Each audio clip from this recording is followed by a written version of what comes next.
Have you ever heard of a case study? Come on, let's go on a journey and learn what case studies are and how to conduct them. Ba-da-da-da! Welcome to another Journey with Chris, where we will obtain new levels of knowledge and awesomeness.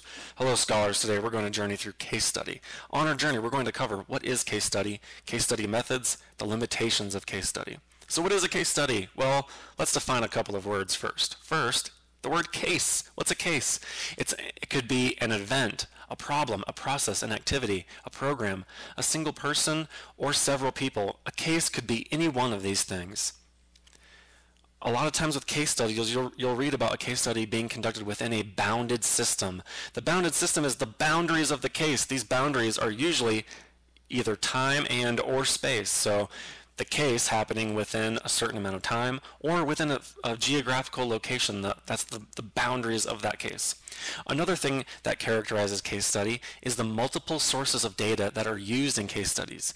Case studies don't just rely on just interviews or maybe also observations. Usually case studies include almost every kind of qualitative data, like interviews, observations, documents, artifacts, and so on. There's multiple types of data are included for case studies because with case studies, researchers are looking to provide a very in-depth understanding of that case. There are typically three types of case studies. Single instrumental case study. This is when the researcher focuses first on an issue or a concern and then selects a bounded case to illustrate that issue or concern. Next is collective or multiple case study. This is similar to the single instrumental case study because the researcher first focuses on an issue or concern.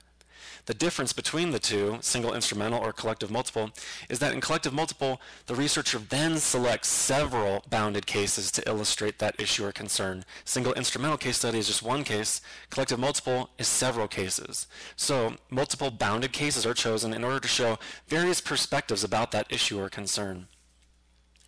The next is intrinsic case study. In contrast to the single and collective multiple case studies, the intrinsic case study does not first focus on an issue or concern and then go find a case or cases to illustrate that issue. Instead, intrinsic case study is about a case itself. This is the researchers studying a case that's unique or unusual and then study it. Okay, let's talk about case study methods. First step, determine if a case study will answer your research question, which is probably something about gaining an in-depth understanding of a case or cases within clearly identified bounded system, which is the boundaries of the case, and again is usually time or space. Next step, if a case study would help you to answer your research question, researchers should identify the case or cases and which of the three types of case studies best fit the interest of the researcher and answering their research questions. After collecting data, the researcher analyzes the data. If the case study was a single instrumental case study, then the researcher will analyze all the forms of data and create themes from the data. This is called the analysis of themes.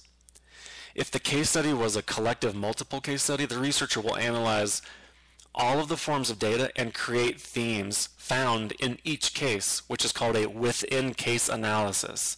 Then the researcher will conduct a cross-case analysis. This is when the researcher sees what themes are common between all of the cases.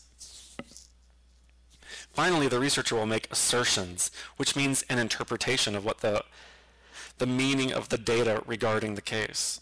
This also includes making statements about the lessons learned from the case, which is what should be learned from the meaning of the data of that case study. Let's talk about the limitations of case studies. First, it can be hard to determine the case, whether to find an issue cause first and then find a case to illustrate it, or to just study a case for itself. It can also be challenging to determine whether to study one or multiple cases. It can also be challenging to define the boundaries of the case. And by studying more than one case, that means that the researcher will probably go into less depth for each case because they're trying to study multiple cases. All right, that's it for this journey. Thanks for a great journey, and I'll see you in class.